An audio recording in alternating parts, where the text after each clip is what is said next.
Vadadahari.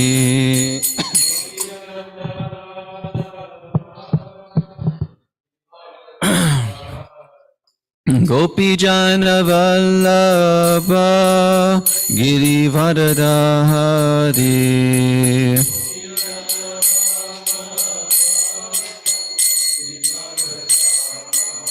Yashodanandana Brajajana Ranjana. Yashodanandana Brajajana Ranjana.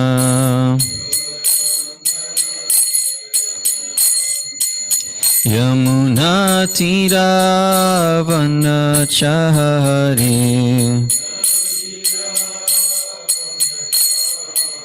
Yamuna Tira Vanachari.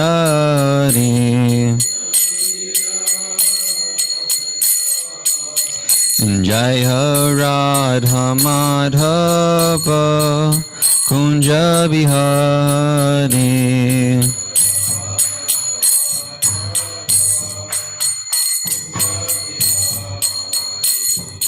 Gopi Jana Vallabha Giri Vadadari.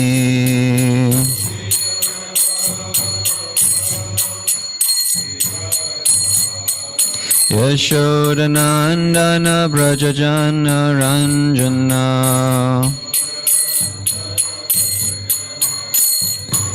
Yamuna Tira Vanachari.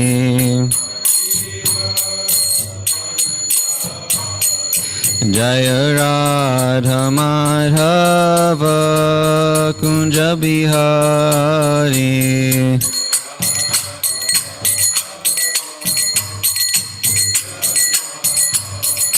Jaya Radha Madhava Kunja Bihari.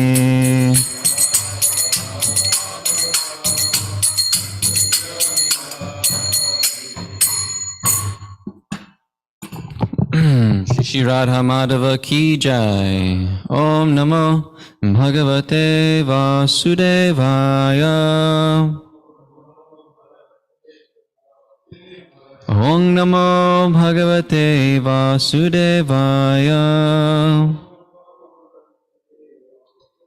Om Namo Bhagavate Vasudevaya.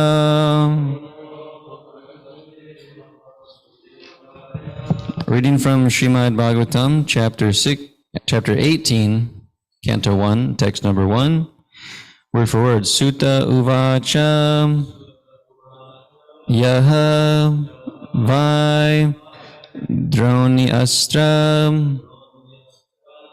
Viplushtaha Nam Matuhu Udare Mritaha Anugrahat Bhagavataha Krishnasya Adbhuta Karmanaha.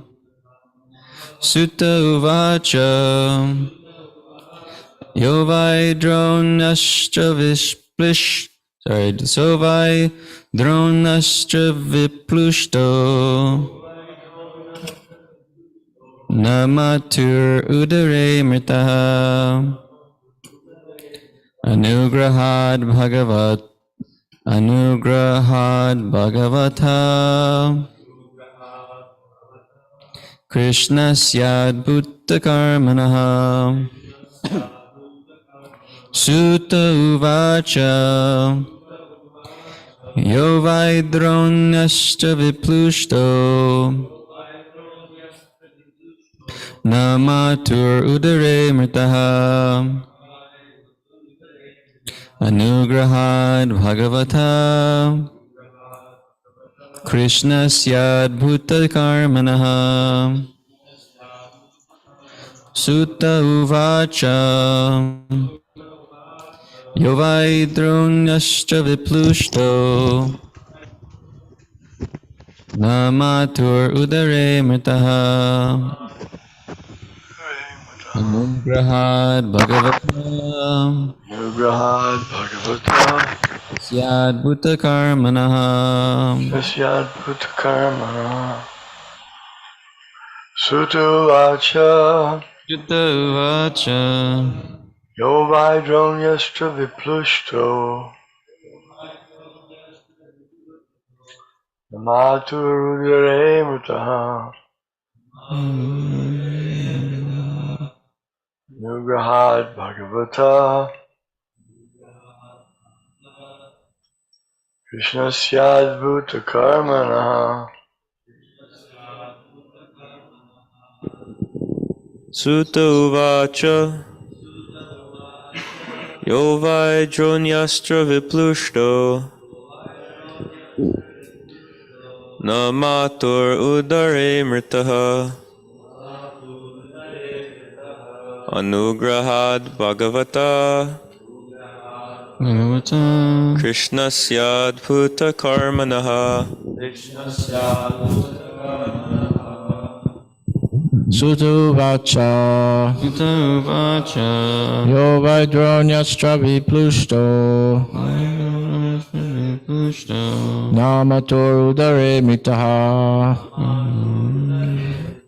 anugrahad bhagavata Krishna syadbhuta karmanaha. Adbhuta karmanaha. Sutta uvacha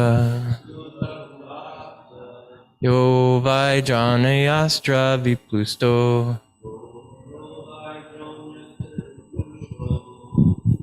nametur udurmita unagrahad bhagavatan Bhagavad Bhagavata. Krishna syata bhuta karman. Krishna Syad Bhuta. Suta uvacha Uvacha. yo vaidronyastra viplushto Yo Vaidronyastra Viplushto. namatur udare mritaha Namatur Udare Mrtaha. anugrahad bhagavata Anugrahad Bhagavata. krishnasya adbhuta karmanaha. Krishna Syad Bhuta Karmanaha. Sutta uvacha Sutta Uvacha. yo vaidronyastra viplusto Yo Vaidronyastra Viplushto. namatur udare mritaha Namatur Udare Mrtaha. anugrahad bhagavata Anugrahad Bhagavata. Krishna syadbhuta karmanaha. Krishna Syad Bhuta Karmanaha. Sutta uvacha Sutta Uvacha. yo vaidronyastra viplusto Yo Vaidronyastra Viplushto. namatur udare mritaha Namatur Udare Mrtaha. anagrahad bhagavata Anugrahad Bhagavata.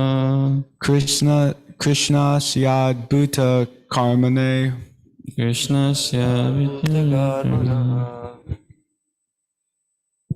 Anyone online? Sutta uvacha Sutta Uvacha. Vaidronyastra viplushto Vaidronyastra Viplushto. Matudare mritaha Namatur Udare Mrtaha. Anugrahad bhagavata Anugrahad Bhagavata. Krishna syadbhuta karmanaha. Krishna Syad Bhuta Karmanaha. Sutta uvacha Sutta Uvacha. yo vaidronyastra viplushto Yo Vaidronyastra Viplushto. namatur udare mritaha Namatur Udare Mrtaha. anugrahad bhagavata Anugrahad Bhagavata. Krishna syadbhuta karmanaha. Krishna Syad Bhuta Karmanaha. Chanters online? No? Okay. Sutta Uvacha.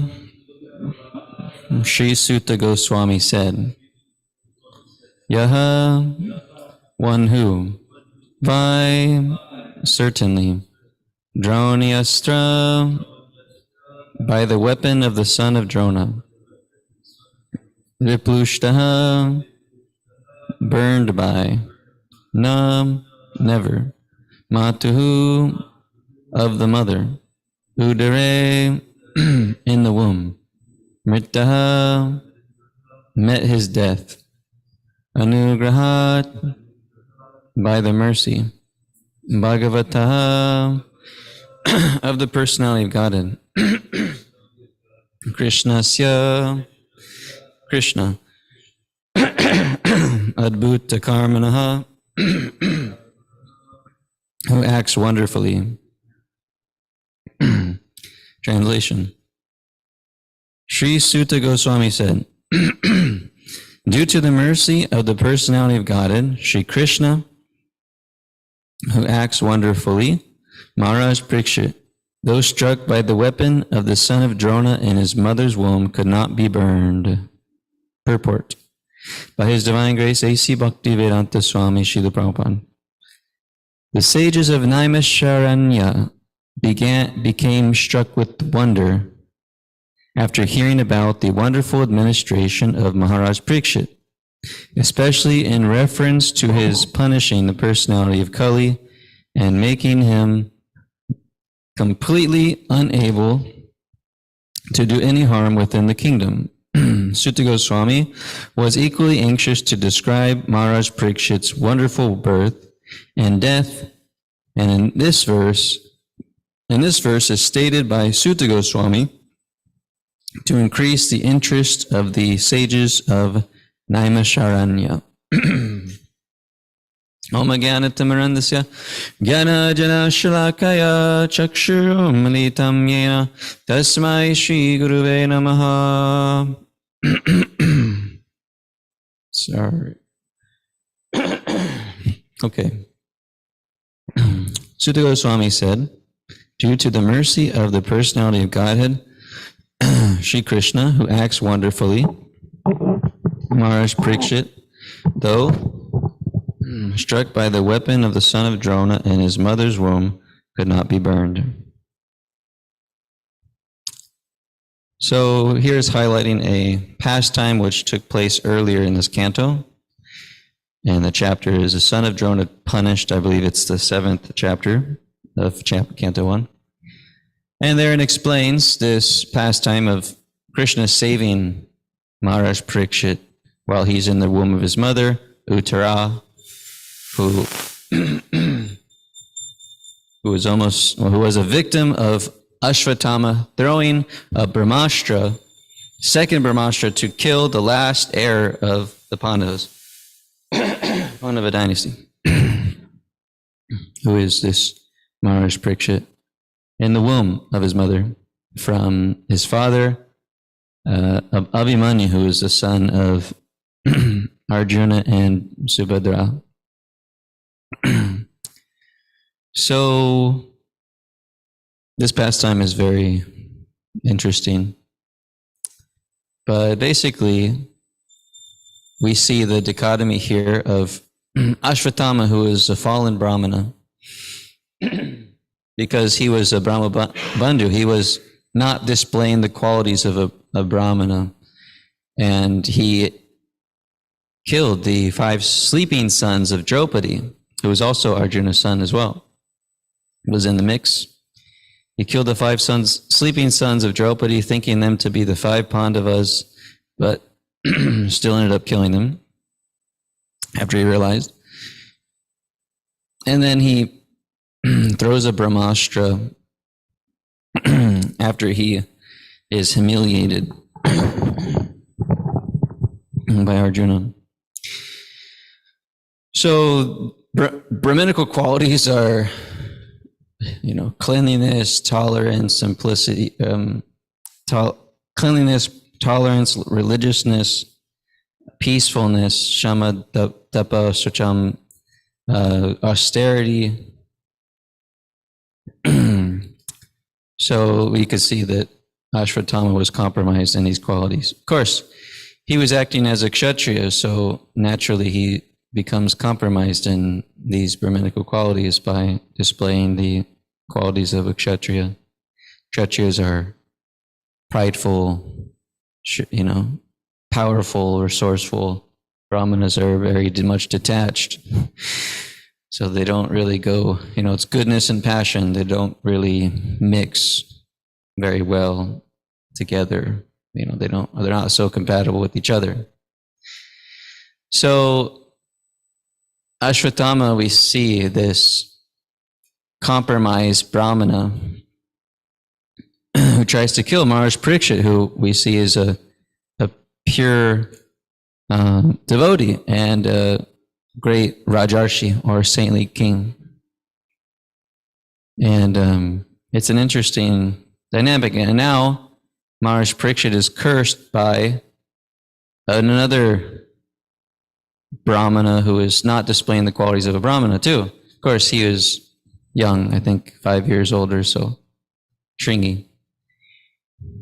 Oh, that was a spoiler for those who, that was a spoiler for this chapter.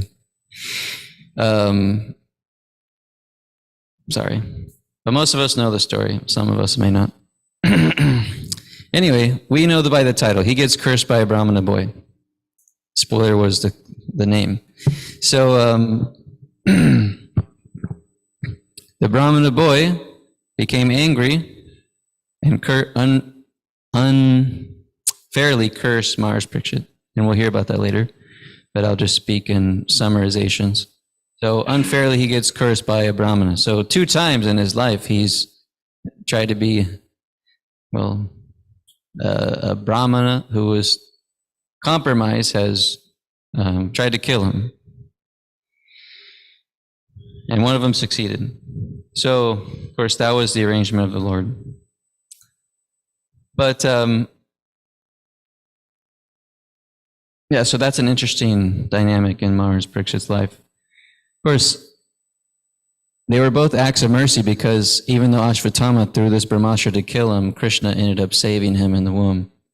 And from that day on, he was known as Parikshit, which means examiner, and it stated that he was always looking for that person, that personality who saved him, the Supreme Lord. He was always examining, where is such person, where is such person, always thinking about such person. I was so fortunate. So we have to be like that as well. The 6 Goswamis are giving us the example as well of always thinking, shouting, crying loudly, where is Radha, where is Krishna, where is Shama Sundar? The 6 Goswamis of Vrindavan are crying out like this in the mood of separation. So this mood of separation is what we get to look forward to as we progress in devotional service. By the mercy of Lord Chaitanya, we start to imbibe these qualities. And that is very, very, very fortunate because it is not given in every age. But in this Kali Yuga, with this Lord Chaitanya, Mahaprabhu, Krishna coming as himself, is giving this this pastimes, a mood of separation. He's displaying them and he's allowing us to enter into these pastimes. So this verse is more or less setting the scene for the chapter. So it's a little more based on historical information. The sages, they want to hear more about Maharaj Parikshit. So Sutta Goswami also wants to speak more, and therefore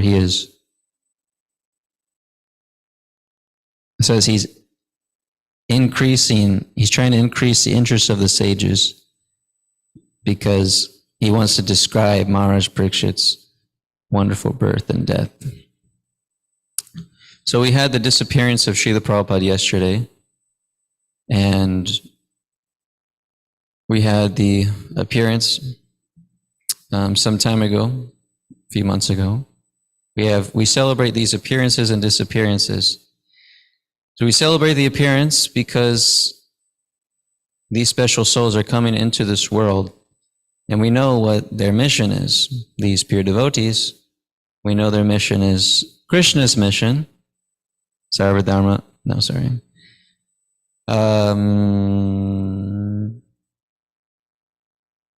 Vinashaya Chaduskritam. What is the first word?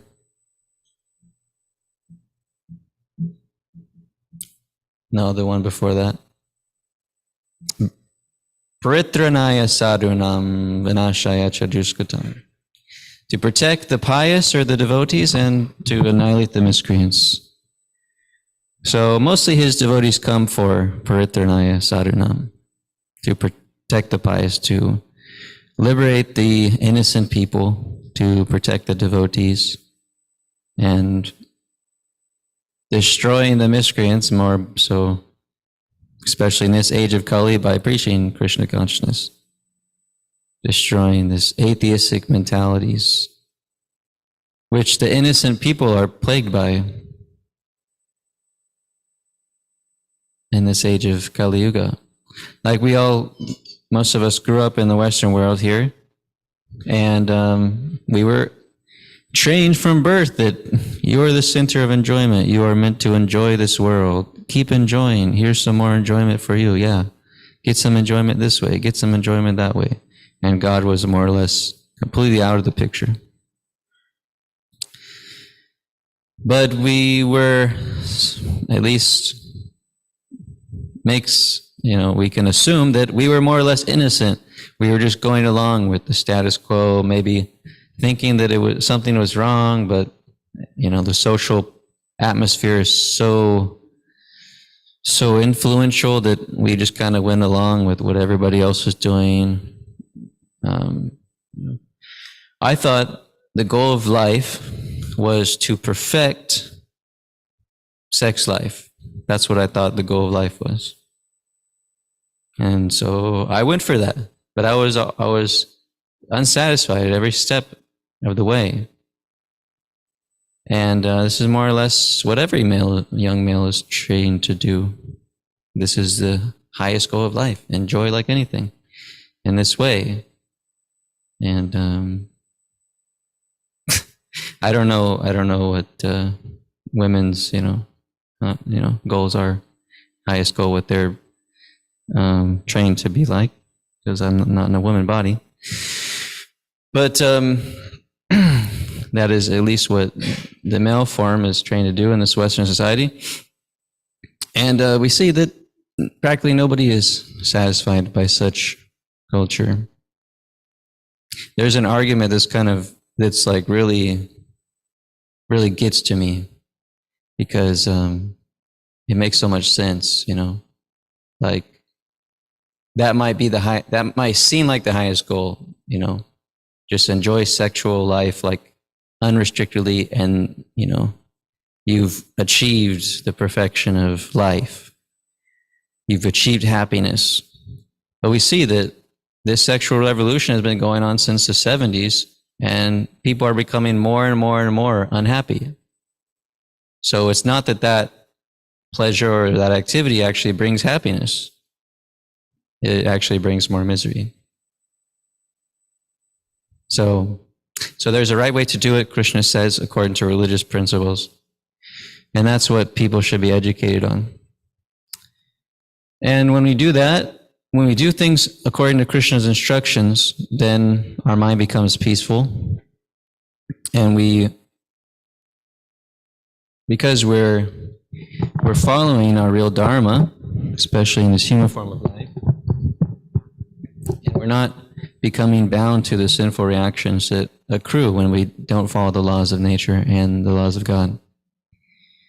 So we have to propagate this knowledge, to share this understanding with the people in general and the innocent people by becoming purified, and generally over time they will awaken and become awakened from their nescience or their ignorance.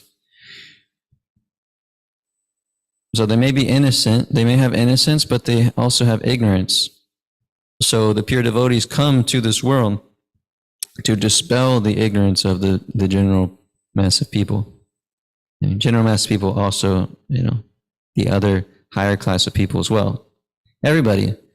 So simply by their presence, they can do that. They can dispel the ignorance. You can just look at a pure devotee and become illuminated. Like, whoa, you can get higher intelligence. And such is the potency of the pure souls. So we see some people just saw Srila Prabhupada and, their heart just melted and just, gave their life to Srila Prabhupada their whole life, even though they were doing so many sinful activities and, had so many misconceptions about reality and life and their goals in life. But simply by a moment's association of the pure devotee, the doors of liberation are wide open. So we have to associate with those pure devotees. If we associate with materialistic people, then the doors, Shastra says, the doors of hell are opened for you. So we have to be careful of our association and where we invest our energy and love. We have to make a plan to invest those in the right ways. And so the devotees of our Lord, they come into this world, so we celebrate their appearance because we know the significance of them appearing. And, when we're celebrating it post-mortem, after they disappear, then it's exciting because then we get a taste of, like what they're about to do. And then we celebrate disappearance because the disappearance of these great souls, their activities of this world are, more or less like are culminated or are symbolized by their disappearance. So after, when one leaves this world, what they left behind is what we are celebrating on those days. So we know that Srila Prabhupada disappeared from this world more or less, translating Srimad Bhagavatam and writing and speaking purports. So even up into his last days, he was preaching Krishna consciousness. So this gives us great inspiration that, let me also do that as well. Let me strive to spread this Krishna consciousness movement up until my last days.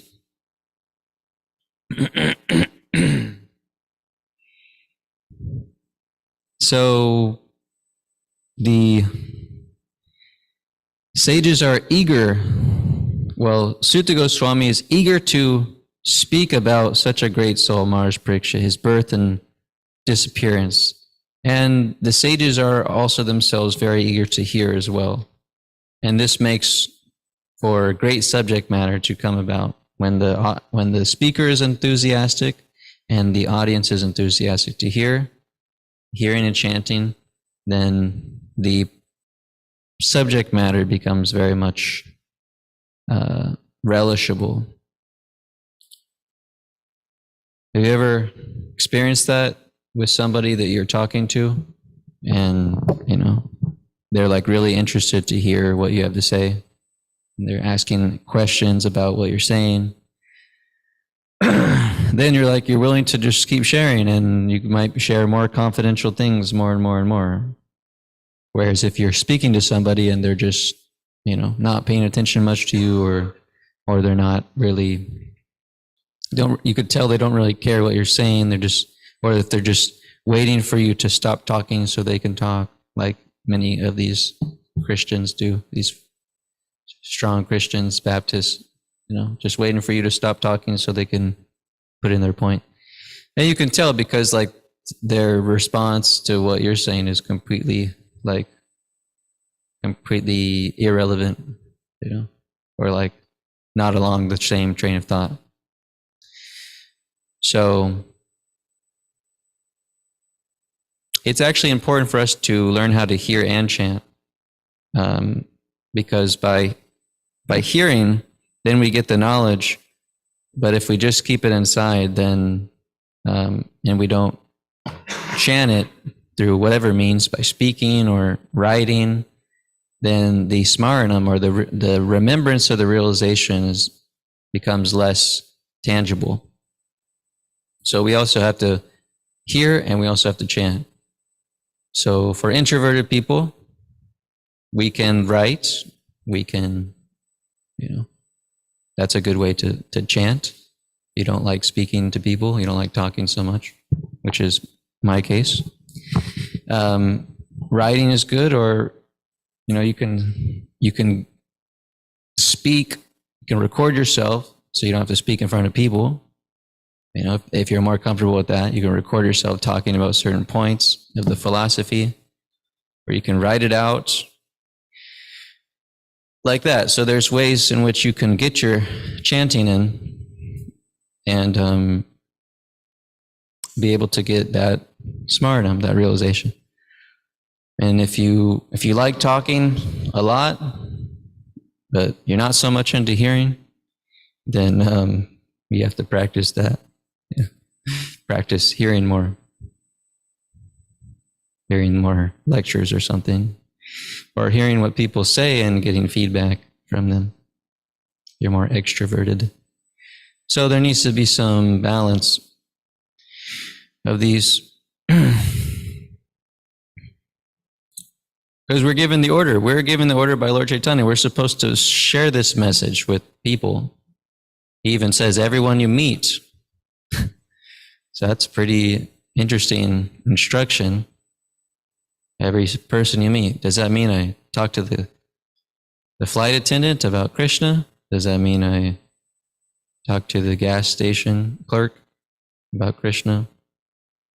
Or the telemarketer about Krishna? Yeah, you could do. Somehow or other you can get some Hare Krishna in there at least, right? Hare Krishna, hello. Or saying bye, you can say Hare Krishna. So at least that we can do. So yeah, sometimes like we go regularly to a store, and we may not even say anything to the cashiers or whatever, but they notice us and they're wondering about us, like what's going on with this person, Somebody was saying that one of the clerks at Home Depot doesn't, was kind of disturbed. Like, I don't know why this person doesn't talk to me, Or they send something, something. Of course, it might have just been their own ignorance, but they sent something, and then some devotee was like, "Well, he's a monk, and he doesn't really talk much to women, and this and that." So then she was like, "Oh, okay, that makes sense." So it's interesting. So people notice us, and they think about us. They're wondering about what's going on with this person. Seem different. So the more we become known, or more we become visible to the public eye, the more they should know what's actually going on. They should be educated. So we have to have programs which we educate such people, or we can personally preach to them. Okay, any comments or questions? Yes, Dr. Gio.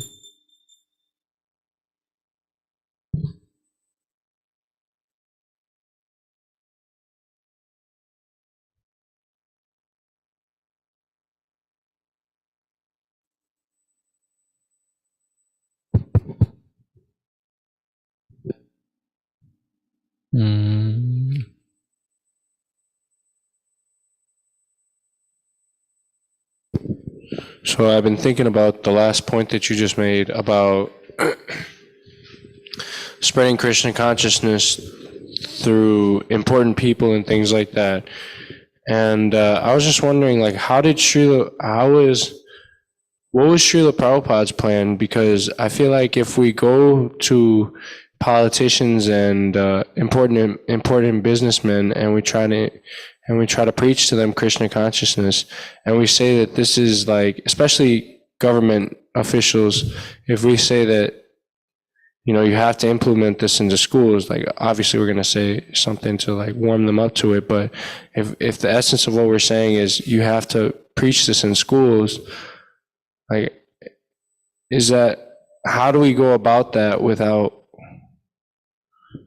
let me try to formulate my Like turning them off, or yeah, how do we not turn them off? You know, what's the best, what did Srila Prabhupada do with his disciples? What did they do to preach Krishna consciousness? I know Bhakti Tirtha Swami Maharaj was a big distributor of books in colleges. So, I was just wondering about that. It's been on my mind lately. Thank you.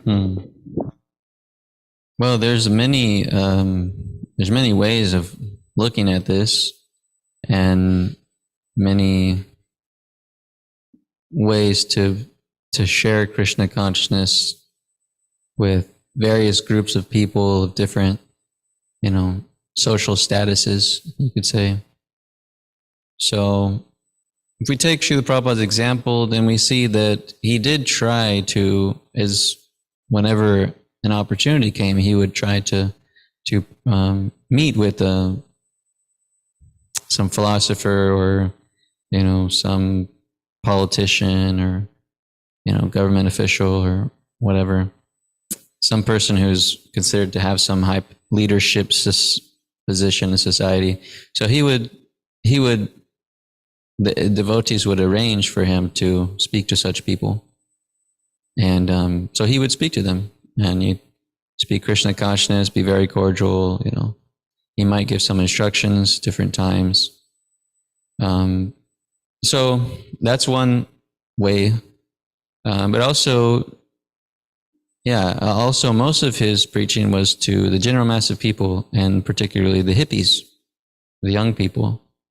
So they more or less, they did became, the majority of followers of ISKCON, followers within ISKCON, were the hippies. So, and within that group, some were more scholarly inclined. So then naturally over time, those devotees started to, like one devotee, he was going to Berkeley, University of Berkeley, University of California, Berkeley, and Prabhupada instructed him just to stay in school and finish his degree, and he could preach to those scholarly people. He didn't necessarily do that, but later he did that.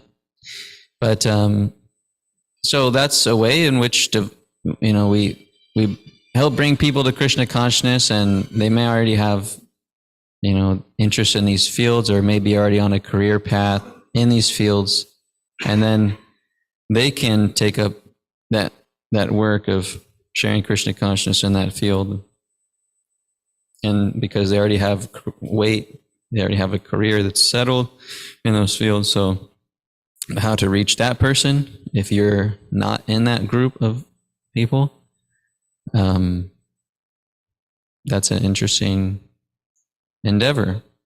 And some may be attracted simply by Harinam or receiving a book, and then they read it and they become convinced, or whatever. But there's so many dynamics that goes into this, because such people also need some support system, right? Of colleagues that are kind of on the path too. Like for me, example, if I meet some professor who's 50 years old, established in a career, and I'm just some young dude, doesn't have a career in schooling, doesn't have a graduate degree or anything, then they might not be able to relate so much, and feel supported by a younger person and this and that. So that person, they need some support system, and doesn't mean that I couldn't be a part of it, but for them to have peers in Krishna consciousness and flourish in that way, and have seniors, then they need a support system also. So,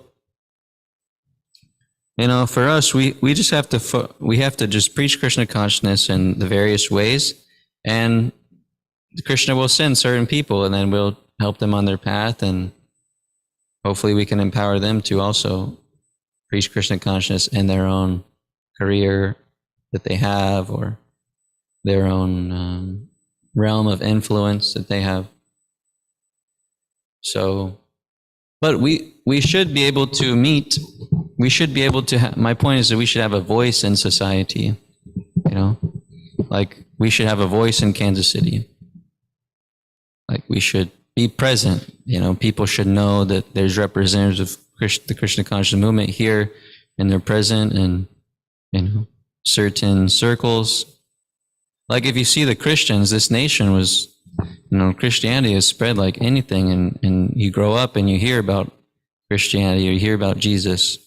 You know, even in the school system, you know what's going on there. You know, you got Christian teachers, you got Christian musicians, you got Christian artists, and these people are living, you know, just so-called normal lives in society, but they're Christian, and you know, they might also preach Christianity.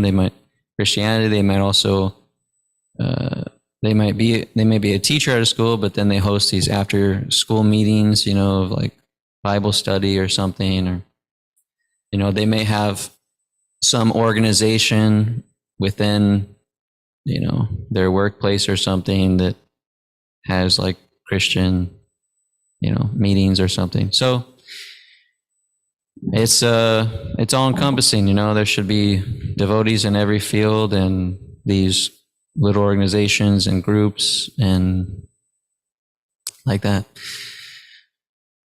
I don't know. It's a whole topic, but I think what we have to do is we have to make a plan of like what group of people we want to focus on, and then learn how to preach Krishna consciousness in that group. Let's say you want to preach to the police officers, you know.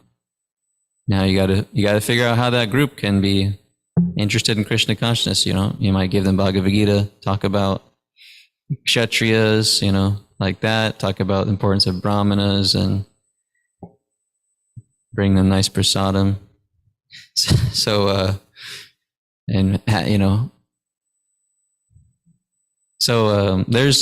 There's so many groups of people to influence, but yeah, it requires some strategy. At least if you want to make some significant progress in such fields, some strategy is important, and organization, planning. Okay. Thank you very much. Srimad Bhagavatam ki jai, Srila Prabhupada ki jai, Gaur Premanande.